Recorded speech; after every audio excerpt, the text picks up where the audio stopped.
கோவிலுக்கு போனா சுவாமியோடைய பிரசாதம் அப்படி கிடைச்சது இப்படி கிடைச்சது, கூப்பிட்டு கொடுத்தாங்க. ஆனா நினைக்கும் போது ஒரு மாலையில இருந்து ஒரு பூ விழும், அப்ப நடக்கும்னு நினைப்போம். இப்ப உதாரணமா ஒருத்தருக்கு திருமணமே நடக்கலன்னு நம்ம வச்சுப்போமே. இப்ப திருமணம் நடக்கணும்னா திருமண வாழ்க்கை எதை மையப்படுத்தி இருக்கிறதுனா சுக்கிரனை மையப்படுத்தி இருக்கிறது. இந்த விஷயத்துல கவனமே இல்லை. ஆனா சுவாமியோடைய பள்ளியற பூஜையை நான் பார்த்துக்கிட்டு இருக்கேன், திருமணம் நடக்கல அப்படின்னா இது நியாயமா? நிறைய பெண்களுடைய வாழ்க்கை இன்னைக்கு துன்பத்துல இருக்கிறது மெயின் காரணமே வீட்டை கோவிலாக மாற்றியதுன்னு தான் நான் சொல்லுவேன். அப்போ ஒரு கணவனுக்கு நீ சரியான ஒரு சேவையை செய்யணும். ஒரு கணவனாக இருப்பவன் மனைவிக்கு தன்னுடைய தேவைகளை கரெக்டா பூர்த்தி பண்ணணும். இது ரெண்டு இருந்துட்டாலே ஆன்மீகம் குறைஞ்சிருமா? இந்த உடம்பு மேலையும் மனசு மேலையும் தன் மேலையுமே கவனம் இல்லாம வெட்டியா இருக்காங்க தெரியுமா? இவங்க யாருமே வாழ்க்கையில நல்லா இல்ல. இவங்க தான் சொல்றாங்க நான் ரொம்ப நல்லவன், ஆனா எனக்கு கடவுள் எதுவும் கொடுக்கலன்னு. கோவில்ல நடக்கிற மாதிரி 3 கால பூஜை வீட்டுல நடந்துச்சுன்னா அந்த புற வாழ்க்கைக்கு அங்க வேலை இல்லை. ஆனா நடக்கிறது எதுக்கு என்னவோ கணவன் மனைவி ஒற்றுமைக்கு. அதுக்கு பூஜை அவசியமா? வாதம் அப்படின்றதுதான் காற்று. வாக்குவாதம் பிடிவாதம் யாருக்கு இருக்கிறதோ இவங்களுக்கு தெய்வ அருள் இல்லைன்னு அர்த்தம். நிலபூதம் நல்லா இருந்தாதான் அவங்களுக்கு தாம்பத்திய வாழ்வு கிடைக்கும். அதுதான் மூலாதார சக்கரம். நிலபூதம் நல்லா இருந்தாதான் அவங்களுக்கு பொருள் கிடைக்கும். பக்தி எங்க இருக்கணும்னா ரொம்ப கட்டுப்பாடு இல்லாம தப்பு பண்ற என்னை கட்டுப்படுத்தணும்னு வரும்பொழுதுதான் பக்தி. நான் ஆல்ரெடியே கட்டுப்பாடோட இருக்கேன், நான் என்னை இன்னும் கட்டுப்படுத்திக்கிறேன்றது பேர் பக்தியே கிடையாது. நம்ம ஆன்மீக உலா யூடியூப் சேனலை லைக் பண்ணுங்க, ஷேர் பண்ணுங்க, சப்ஸ்கிரைப் பண்ணுங்க, மறக்காம பெல் பட்டனை கிளிக் பண்ணுங்க.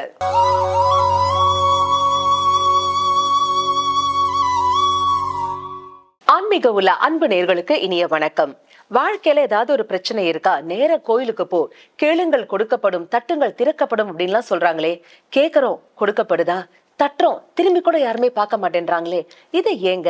எவ்வளவுதான் நம்ம தருகி உருகி அழுது வேண்டி நின்றாலும் கூட நம்முடைய பிரச்சனைகளும் கஷ்டங்களும் கொஞ்சம் ஒரு இம்மி அளவு கூட குறையவே மாட்டேங்குதே. அப்போ தெய்வம் அப்படிங்கிறது உண்மைதானா? நம்ம சொல்றது அவங்களுக்கு கேக்குதா இல்லையா? இல்ல சொல்லும் விதம் தான் முறைதான் அப்படின்னு ஏதாவது ஒண்ணு சொல்லப்பட்டிருக்கா? இது குறித்த நிறைய விளக்கங்களை நமக்காகவே எடுத்துரைப்பதற்காக நம்ம அரங்கிற்கு வருகை தந்திருக்காரு ஸ்ரீ பிரணவ வாஸ்துவின் தந்தை மற்றும் சிவஸ்கந்தா ஜோதிடாலயாவின் நிறுவனர் டாக்டர் சிவகு சத்யசீலன் அவர்கள். வாங்க நேயர்களே, சார் சந்திப்போம். வணக்கம் சார். ஸ்ரீ குருப்பியோ நமஹா, ஸ்ரீ மாத்ரே நமஹா, ஓம் அகத்தீசாயி நமஹா.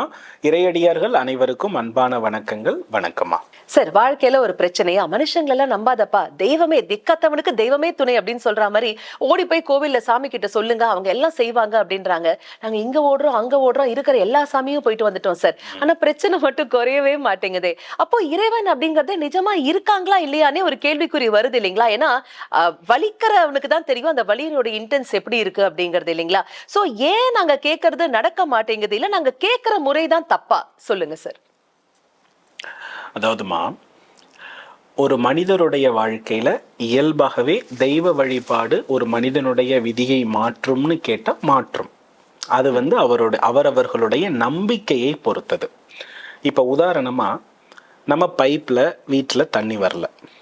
இந்த தண்ணி வரலன்றதுக்காக நம்ம என்ன பண்ணுவோம்னா சிஎம் சார் கிட்ட போயிட்டு அப்ளிகேஷன் கொடுப்போமா? கொடுக்க மாட்டோம் இல்லையா? அதே போல இந்த உலகத்துல தெய்வம் அப்படின்றவர் இன்றைக்கு இருக்கக்கூடிய ஒரு முதலமைச்சர் மாதிரி, பிரதம மந்திரி மாதிரி. அவரை நம்மளால என்ன பண்ண முடியாது? எளிமையாக பார்ப்பது என்பது ரொம்ப ரொம்ப கடினம். ஒருவேளை அவரை பார்க்கறதுக்கான கொடுப்பினை நமக்கு இருக்கிறது அப்படின்னா ஒரு நல்ல தொண்டனாக பல நாட்களாக இருக்கிற பட்சத்தில் அவராலேயே அழைக்கப்பட்டு அந்த அங்கீகாரம் நமக்கு கிடைக்கும்.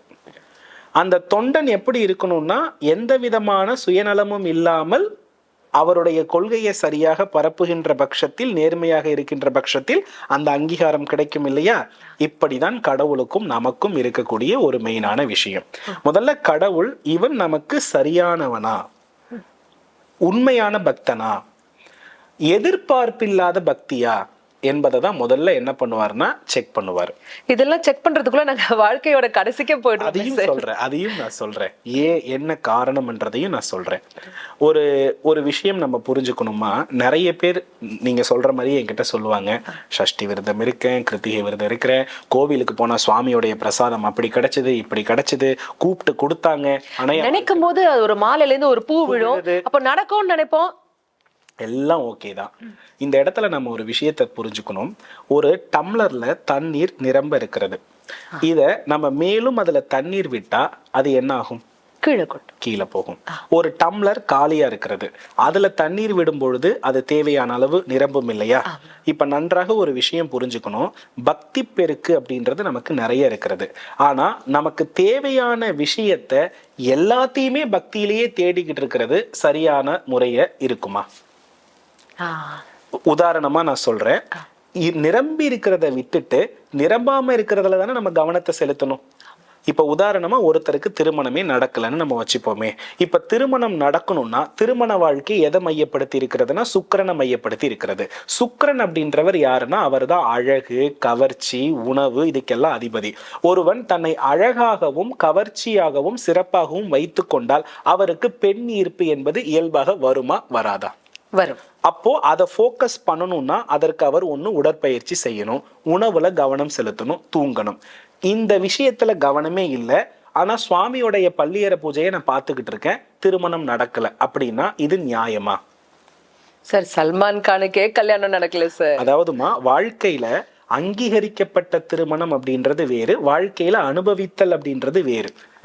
ஓகேவா? அனுபவிச்சிருக்காரா இல்லையா அதுதான் நம்மளுக்கு கொஸ்டினே தவிர, அங்கீகாரம் பண்ண திருமணமா, குழந்தை இல்லையா, அதெல்லாம் நமக்கு அடுத்த ஸ்டேஜ். அப்போ மக்கள் என்ன பண்றாங்கன்னா, சின்ன சின்ன விஷயத்துக்கு கூட போயிட்டு இறைவனை என்ன பண்றாங்கன்னா தொந்தரவு செய்கிறார்கள். எது எல்லாம் தன்னால் முடிய வேண்டுமோ அதை யாரும் என்ன பண்றதில்லன்னா செய்யறதே கிடையாது. நான் கேட்கிறேன் ஒரு அம்மா கிட்ட, அம்மா நீ தினமும் பூஜை பண்ணிக்கிட்டு இருக்கியே, எதுக்காக பண்ணிக்கிட்டு இருக்கேன்னு கேட்டா, சார் எங்க வீட்டுக்காருக்கு எனக்கும் பேச்சுவார்த்தையே சரியில்லை சார், பேசினாலே சண்டை சார், அதனால நான் பூஜை பண்றேன் சார். அம்மா வீட்டுக்காருக்கு என்னைக்காவது பொறுமையா உட்காந்து சமைச்சு கொடுத்துருக்கியா? இல்லை சார்.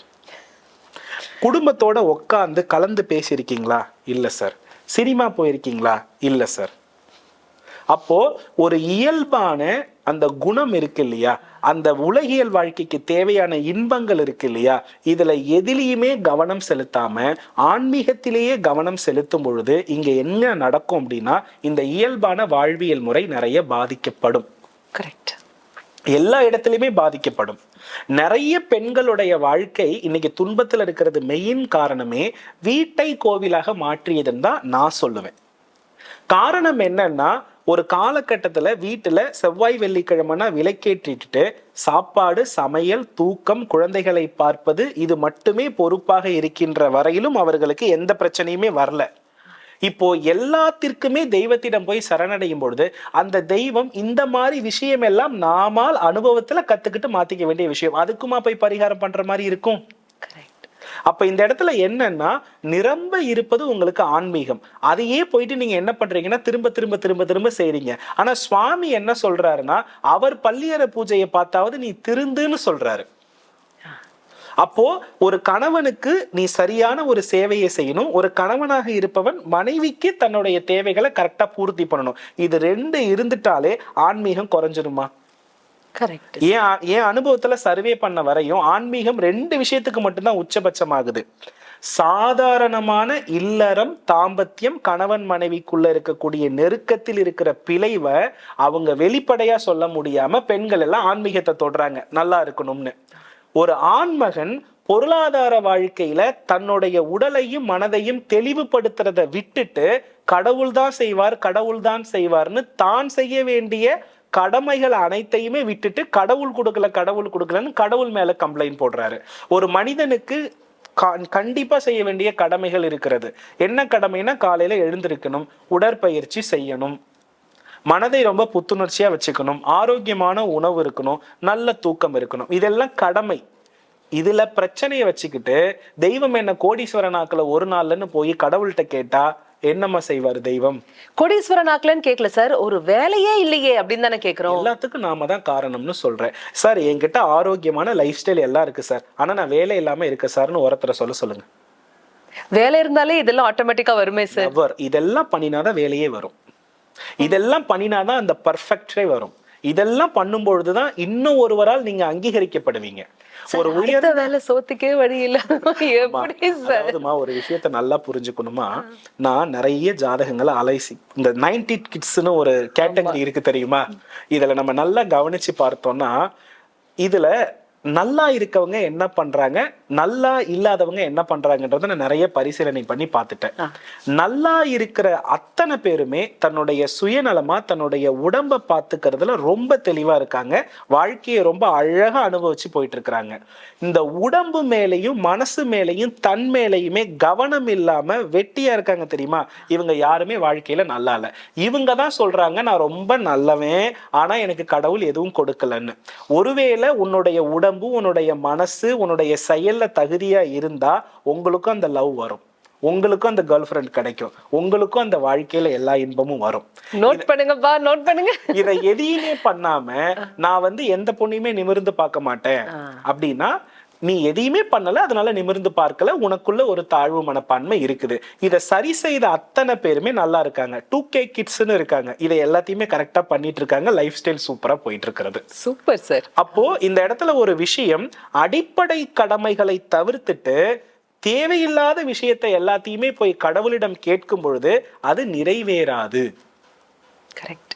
அப்போ கணவன் மனைவிக்குள்ள இருக்கக்கூடிய சண்டை அப்படின்றது ரொம்ப பலமான சண்டைனா நம்ம கடவுள்கிட்ட போலாம். இயல்பான வாழ்க்கை முறையை சாதாரணமான வாழ்க்கையிலே நம்ம என்ன பண்ணிக்கலாம்னா பார்த்துக்கலாம். அப்போ வீடுன்னா அந்தப்புறம், அந்தப்புறத்துல என்ன ஃபோக்கஸ் இருக்கணுமோ அது மட்டும்தான் இருக்கணும். கோவில்ல நடக்கிற மாதிரி 3 கால பூஜை வீட்டுல நடந்துச்சுன்னா அந்தப்புற வாழ்க்கைக்கு அங்க வேலை இல்லை. ஆனா நடக்கிறது எதுக்கு என்னவோ கணவன் மனைவி ஒற்றுமைக்கு. அதுக்கு பூஜை அவசியமா? ஒரு மனிதன் உடலால் மனதால் தேடக்கூடிய பூர்த்தியை நம்ம பூஜை பண்ணி தான் பெறணுமா? அந்த பூஜைக்கு அப்ப மகத்துவமே இல்லையா? பூஜை என்பது ஆன்மாவுக்கு. இவங்க உடலுக்கு தேவையானதை எல்லாத்தையுமே பூஜைக்கு கொண்டு போயிட்டாங்க. புரியுறதா? பொருளை எல்லாத்தையுமே பூஜைக்கு கொண்டுட்டு போயிட்டாங்க. மகாலட்சுமி மட்டும்தான் பொருள் பூஜைக்கும் உரியவள். ஏன்னா பெண் அவ அழகுக்குரியவள், பொருளுக்குரியவள், இன்பத்துக்குரியவள், காமத்திற்குரியவள். அதனாலதான் அவளை அஷ்டலட்சுமி வடிவாக நம்ம வழிபடுறோம். அஷ்டலட்சுமிகள், 2 கரங்கள், 8 2 16 16 செல்வங்கள் அவள் தருகிறாள். பூமியில 18 கிட்டத்தட்ட வந்து பாத்தீங்கன்னா 8 திசைகள், 8 லட்சுமிகள்.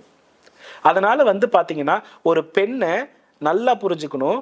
பெண் பார்க்க போறோம். அந்த பெண் பார்க்கும் பொழுது என்ன கேக்குறாங்க? பெண்ணுக்கு சமைக்க தெரிகிறதா, பாட்டு பாட தெரிகிறதா கேக்குறாங்கல்ல. கேட்டாங்க. இப்ப என்னவோ தெரியல. இப்போ சமைக்க தெரிகிறது, பாட்டு பாடுறது தெரிகிறது. எல்லாமே என்னன்னா அவள் அந்த வாழ்க்கையை எந்த அளவுக்கு அனுபவித்து வாழக்கூடிய அளவுக்கு தகுதியாக இருக்கிறாள். இவெல்லாம் லட்சுமி அருள் பெற்றவன். புரியுதுங்களா? தெய்வீகமாக இருக்கிற எந்த பெண்ணுக்கும் உடல் நளினமே இருக்காது, சிரிப்பே வராது. எப்ப பார்த்தாலுமே அவங்க வந்து தன்னை ஒரு தெய்வமாக பாவிக்கிற யாருக்குமே நல்லா தெரிஞ்சுக்கோங்கம்மா, உணர்ச்சி நரம்புகள் அத்தனையும் செயலிழந்து போயிடும்.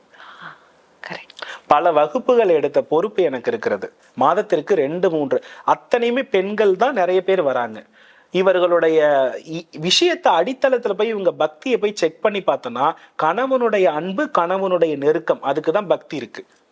இது பக்தியால வர வேண்டிய விஷயமே கிடையாது, உன்னுடைய அன்பால வர வேண்டிய விஷயம். இந்த அடிப்படையில ஒரு ஈகோ கிளாஷ் பார்த்துக்கிட்டு கடவுள் செய்யலன்னு கடவுள்கிட்ட போய் பாரத்தை போடுறதுலதான் இவ்வளவு பிரச்சனையும் இருக்கிறது.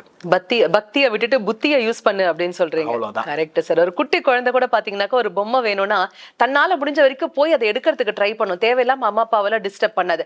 தன்னால முடியாத பட்சத்தில் மட்டுமே போய் அம்மா அப்பாவை கூப்பிட்டு அதை எடுத்து கொடுன்னு சொல்லும். ஒரு பெரிய விஷயம் என்னன்னா, ஒரு மனிதன் வந்து பக்தியில் அதிகம் மூழ்கும் பொழுது அவனுக்கு என்ன நடக்கிறது அப்படின்னா, பஞ்சபூதம் இருக்கிறது இல்லையா, இந்த பஞ்சபூதத்துல காற்றும் ஆகாயமும் அதிகமாயிடும். இந்த சிலை வழிபாடு பூஜைகள்லாம் ரொம்ப அதிகமா பண்றவங்களுக்கு எந்த பூதம் ரொம்ப அதிகமா வேலை செய்யும்னா காற்று பூதம் ரொம்ப அதிகமா வேலை செய்யும்.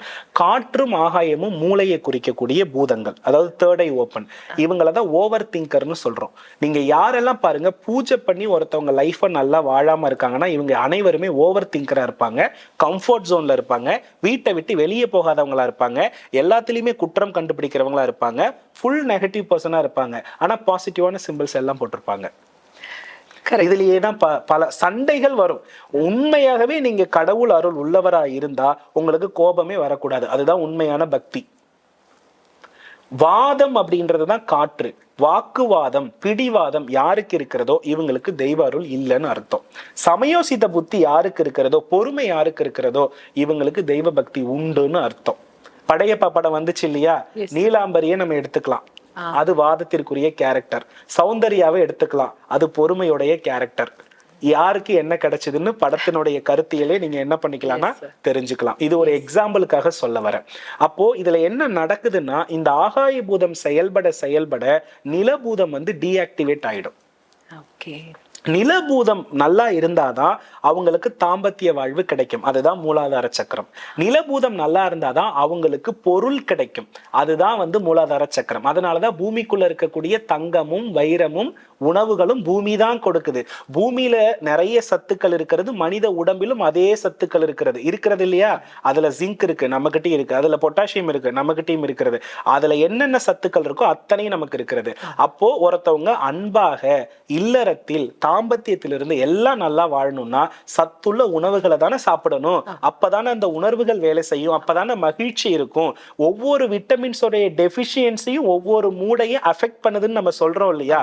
அப்ப உணவுல கான்சென்ட்ரேட் பண்ணாம பக்தியில மட்டும் கான்சென்ட்ரேட் பண்ணும் பொழுது இந்த உணர்ச்சிகள் எல்லாம் உங்களுக்கு வருமான்னு கேட்டா நெவர். கரெக்ட். பக்தி எங்க இருக்கணும்னா, ரொம்ப கட்டுப்பாடு இல்லாம தப்பு பண்றேன், என்னை கட்டுப்படுத்தணும்னு வரும்பொழுதுதான் பக்தி. நான் ஆல்ரெடியே கட்டுப்பாடோட இருக்கேன், நான் என்னை இன்னும் கட்டுப்படுத்திக்கிறேன்றது பேர் வந்து பக்தியே கிடையாது. அப்ப ஆன்மீகத்துல இருக்கிற அனைவருமே என்ன பண்றாங்கன்னா, உணவுல கான்சென்ட்ரேட் பண்ணல. அதை பண்ணணும்னு தான் தானியலட்சுமி இருக்கா. அலங்கரிக்கிறதுல வந்து கான்சென்ட்ரேட் பண்ணல, அதை பண்ணணும்னு தான் தனலட்சுமி இருக்கா. சந்தான பிராப்தத்துல குழந்தைகள் மேல அக்கறை இல்லை, அதுக்குதான் சந்தான லட்சுமி இருக்கிறா. ஆளுமையா இருக்கணும், தன்னம்பிக்கையோட இருக்கணும், சிறப்பா இருக்கணும், அதுக்குதான் கஜலட்சுமி என்ற ஆதிலட்சுமி இருக்கிறா. நல்லா படிக்கணும், அதுக்குதான் வித்யாலட்சுமி இருக்கிறா. இதெல்லாம் பூமியில தான் செல்லுபடி ஆகணும். இந்த பூமியில நீ நல்லா இருக்கணும்னா நோய் இல்லாம இருக்கணும். அதை சரி பண்ணணும்னா உன் மனசு நல்லா இருக்கணும். இன்னும் ஒண்ணு, நல்லா சாப்பிடணும், நல்லா தூங்கணும், ஹாப்பியா இருக்கணும். இது இல்லாம இந்த பூமியில நீ எதையுமே அனுபவிக்க முடியாது. இத பக்தி என்ற பெயர்ல இதெல்லாம் நீங்க தவிர்த்தீங்கன்னா உங்களுடைய பக்தி உங்களுக்கு வேலை செய்யாது என்பதை இந்த இடத்துல தெளிவா சொல்லிடுற. பக்தி என்பது ஆன்மாவிற்கானது, இல்லற வாழ்க்கை என்பது உடலுக்கானது. உடல் மேன்மையட இல்லற வாழ்க்கை நல்லா இருக்கும், பக்தி மேன்மையடைய ஆன்மா நல்லா இருக்கும். அவ்வளவுதான் வித்தியாசம். அருமை சார். சும்மா எல்லாத்துக்கும் போய் இறைவன் கிட்ட போய் இதை கூட அதை கூட போய் சும்மா டிஸ்டர்ப் பண்ணிட்டே இருக்காம நம்முடைய லிமிட்ஸ்குள்ள இருக்கக்கூடிய விஷயங்களை, நம்மால மாற்றி அமைக்கக்கூடிய விஷயங்களை நிச்சயமா நாம தான் ஃபோக்கஸ் பண்ணி மாற்றி அமைக்கணும். அப்பதான் நம்முடைய வாழ்க்கை சிறப்பா இருக்கும். உன் வாழ்க்கை உன் கையில் தான், அதை புரிஞ்சுக்கோங்கப்பா அப்படின்னு தெளிவான விளக்கம். சிவன் பார்வதி படத்தை ஹால்ல வைக்கிறது பதிலா குடும்ப படத்தை வச்சாலே பாதி சரியாயிடும். சிவன் பார்வதி தெய்வத்தை கோவில்ல போய் நல்லா வழிபடுங்க, நிறைவான வாழ்க்கை இருக்கும். Super sir. சார் இவ்வளவு நல்லா சொல்றீங்க. உங்களை டைரக்டா வந்து பார்க்கணும்னா எங்க வரலாம்? சென்னை அண்ணா நகர்ல நம்ம அலுவலகம் இருக்குமா, கோவை காந்திபுரத்துல இருக்கிறது. பீப்பிள் வேணும்னா டைரக்டா அப்பாயின்மெண்ட் பண்ணி வரலாமா? நிச்சயமா. அற்புதமான விளக்கங்கள் எங்களுக்காகவே பகிர்ந்துட்டீங்க சார். மிக்க நன்றி. நல்லதுமா. வெற்றிவேல் முருகன். நம்ம ஆன்மீக உலா யூடியூப் சேனலை லைக் பண்ணுங்க, ஷேர் பண்ணுங்க, சப்ஸ்கிரைப் பண்ணுங்க. மறக்காம பெல் பட்டனை கிளிக் பண்ணுங்க.